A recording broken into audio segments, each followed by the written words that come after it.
Dance of the Titan Avatars. Chapter 1. The Unfolding Wings of the Floating Leaf. Whoosh! The mountain winds whipped through the wooden beams of the dojo and rustled the hay walls as they passed through. Inside, Master Sorah Kyoshin stood anchored to the ground, unmoved by the roaring gusts. At 76 years of age, many assumed Sorah would have long retired by now and passed the dojo onto an heir or successor. But he continued rising with the morning sun each day to train himself and eager students in the art of martial combat. Remember, true power comes not from brute force, but fluidity and balance, Master Sorah instructed as he beckoned his pupils forward with a wave of his crooked wooden staff. He wore a simple yellow gi tied with a black belt fraying at the edges, which indicated his mastery status. 3 teenage pupils lined up before him, barefoot on the woven tatami mats. Mari, a short-haired girl bobbing energetically on her heels, lanky pigtailed Meili, who preferred to watch quietly from the back, and their unofficial ringleader, a thick-necked boy named Daichi, who enjoyed interrupting class to challenge the master's teachings. "No offense, Master Sorah," Daichi interjected with a dramatic sigh. "But don't you think this martial art stuff is outdated? Nowadays, true power comes from a disciple's bond with their Titan avatars." The other students nodded and murmured in assent. In their world, Titans were colossal elemental creatures that could be summoned as avatars to do battle by those with an affinity. Each nation cultivated specialists with affinities for one of the 5 elements: fire, water, earth, air, and the rare cosmic energy ether. Master Sorah frowned, shaking his head. "I have trained many skilled warriors in my day without any Titans or elemental magic involved. Martial arts provides an important foundation before one starts flinging around fire and lightning without discipline." Ignoring their master's lecture, the chatter continued amongst his pupils. "Bet I could take you in a fight once I learn how to summon my fire titan," boasted Daichi to Mari. "Ha! I have a stronger affinity than you. My water titan would crush your newbie fire avatar," Mari taunted back. "That's enough, you two." Sorah slammed the base of his staff, commanding obedience. True power does not come from base boasts or the strongest titan. A disciple must temper their affinity with wisdom and... Suddenly, a loud groan echoed from outside the dojo, followed by the snapping sounds of small trees toppling over. An 8-foot rotund beast came crawling through the hay door frame, bringing with it the pungent aroma of mossy bark. Its long, segmented body was supported by hundreds of tiny, stubby legs. 2 giant mandibles protruded from its head, followed by its antennae, flickering eagerly. "Woodworm!" the 3 pupils cheered while rushing over to coddle the fat bug. It garbled affectionately at the attention. "Ah, there's my lazy pet now, right on cue to interrupt this lesson," Sorah chuckled to himself. Despite Woodworm's notoriously sluggish, gluttonous reputation, the master had a soft spot for his rotund pet. After all, what else but a woodworm could consume all the excess scrap lumber and keep their elevated dojo so tidy? Daichi patted Woodworm's back carapace, causing it to regurgitate a half-digested log.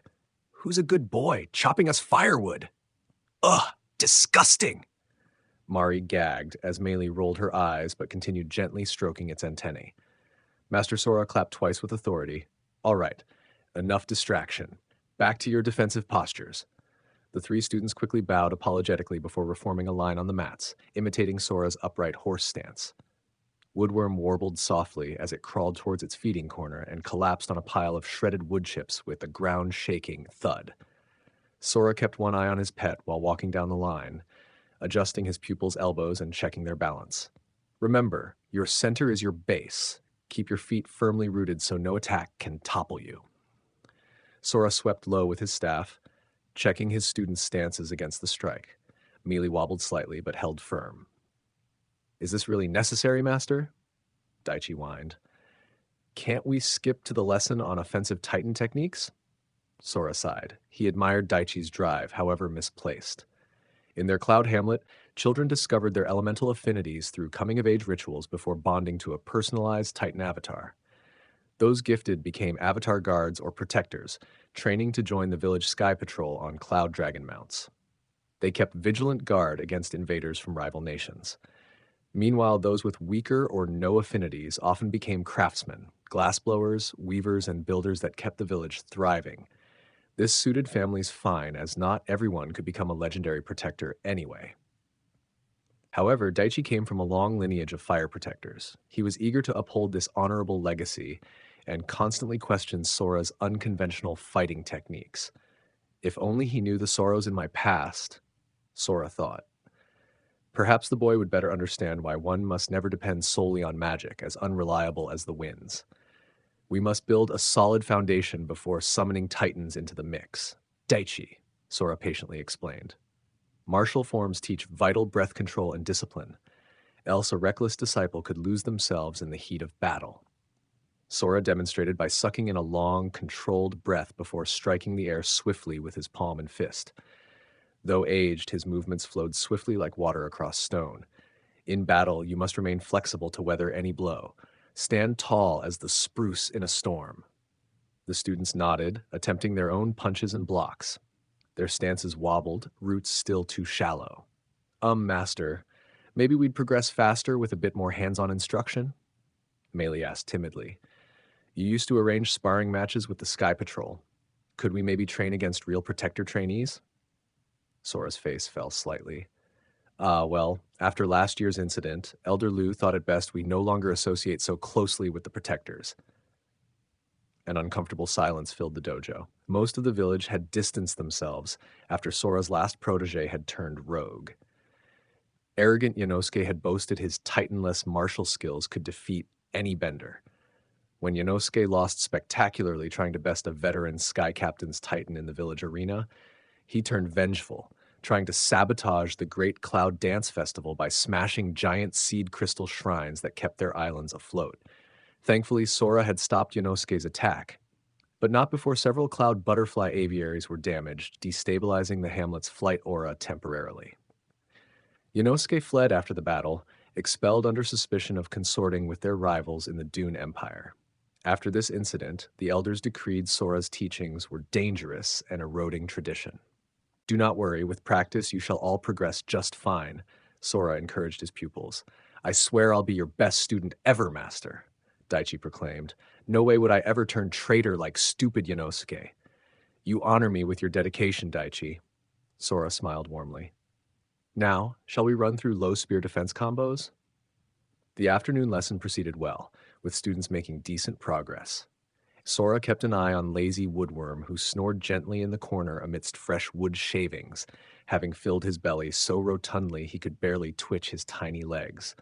Finally, Sora called for meditation, having his pupils sit Caesar style while regulating their breathing, visualizing energies flowing smoothly within. Woodworm's rumbling snores made an amusing backdrop. Sora allowed his mind to wander. He thought back to his childhood when his father, a legendary ether master named Aoi, had raised him alone after his mother had tragically passed. They constantly wandered between villages as Aoi carried out goodwill missions, assisting various tribes with resolving elemental disputes. Sora exhibited no affinity for any one element, but his father never treated him as lesser for it. Aoi taught his son ancient martial forms and bokumu techniques passed down through their ancestry. Within you lies a vast, untapped potential, my son. One day the elements shall rally to your inner light, he would say. However, on one fateful mission, Master Aoi vanished while mediating a territorial dispute between vicious Terravolt, Earth, and Ignis, Fire clans. With his father gone and lacking elemental powers himself, the villagers had mocked and excluded young Sora. He had fled heartbroken into the wilderness, where he wandered alone for months, scavenging whatever shelter and nutrients the strange environments provided. With no parents or village willing to take in an elementless child, Sora had hardened his body and will to survive alone in the wilderness borderlands between kingdoms. He scraped bark and hunted wildlife, adapting to the extreme elevations and thin air. This was the farthest edge of the Erythra Kingdom, an amalgamation of dozens of floating islands chained together by massive tether vines. Each island played host to a different village or topography. Sora's Cloud Hamlet resided high up on Isle Cirrus, a small oblong-shaped island consisting mainly of mountain peaks perpetually coated in mist. Cloud Hamlet is renowned for its rich cloud butterfly aviaries harvested by the town's protectors and crafters. Massive 20-foot wingspans allowed riders to soar through the air at impossible heights. By bonding the docile creatures to seed crystal shrines around each island, the unleashed cloud aura kept the land masses floating amongst the clouds. Sora had heard wondrous tales of the wider Erythra kingdom. Larger islands towards the interior hosted sprawling bamboo forests with networks of vine bridges spanning for miles high above the open air. These formed aerial streets allowed citizens from across the land to gather freely. At the heart floated the royal palace upon Isle Sanctum, a gargantuan chunk of jagged mountain peaks, large floating leaf structures, and waterfalls, said to be the birthplace of the Zephyr Council. In stark contrast, Sora's cloud hamlet sat isolated near the border marshes where invasive mists often obscured surrounding landmarks. Few foreigners or traders visited their isolated outpost except for the occasional Sky Patrol envoy ensuring their seed crystals functioned properly. The Erythra kingdom mainly kept to themselves, wary of the other industrial nations. The closest known neighbor was the volcano domain within the Ignis kingdom, visible on especially clear mornings as craggy ashen peaks oozing molten rock into the clouds below. As a boy, Sora would gaze longingly past the border mists, wondering what civilizations existed out there beyond his narrow world. Were there truly lands of endless lightning storms or frigid ice cities as elders described?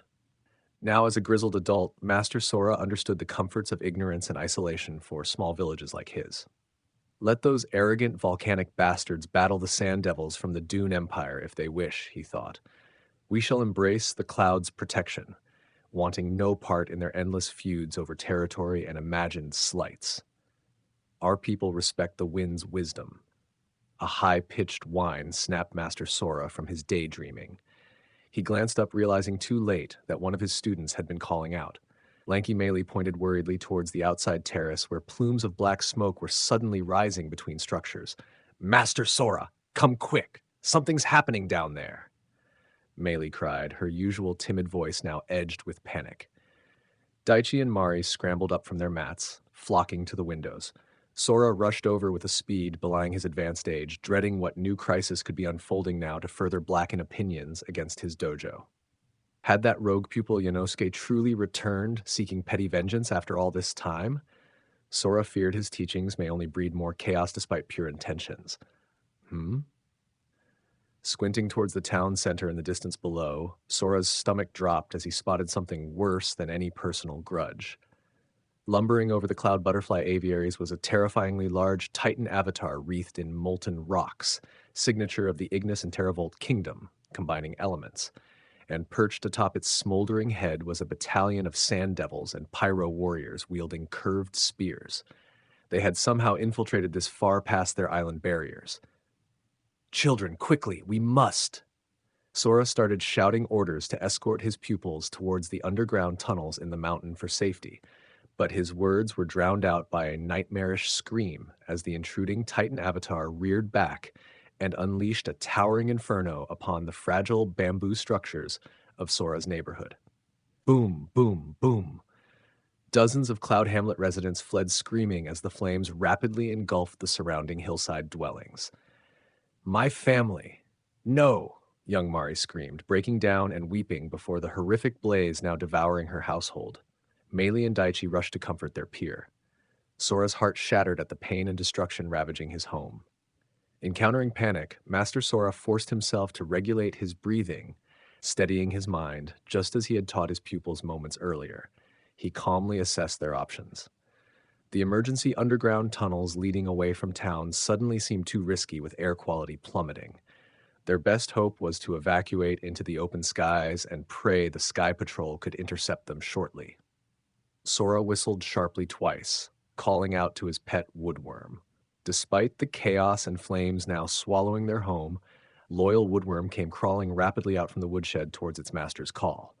"Quickly, my friend, we need your help," Sora urged the hefty bug. "Initiate cocoon fusion sequence." Obediently, woodworm began spewing strands of sticky silk from its mouth, rapidly encasing its entire body within a thick silken cocoon. The three students watched amazed as the cocoon tightened and took shape, morphing into a more streamlined form. Fragile butterfly wings began protruding from slits along its sides. Moments later, the transformation completed, revealing where sluggish woodworm once lay now fluttered an elegant white cloud butterfly known as Breeze Plume. Its wingspan was easily 12 feet tip to tip. Whoa. Woodworm was your mount this whole time?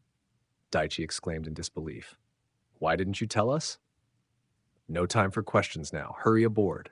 Master Sorah hoisted each teary-eyed teen onto Breeze Plume's saddle as smoke from the encroaching inferno filled their lungs. Stay close and low to my butterfly's breast once we take flight. Sorah gave the signal, and Breeze Plume cantered up the grassy hillock away from the blaze. Safely perched atop its fuzzy thorax, Sorah felt the children's tiny arms cling tightly to his waist as he steered Breeze Plume to the precipice overlooking miles of open sky in one direction, and solid land many lethal miles straight down. Hang on, Master Sorah yelled. Gripping the reins, he gave their most trusted escape route one sorrowful glance before urging Breeze Plume to soar off the mountain ledge into the smoky abyss.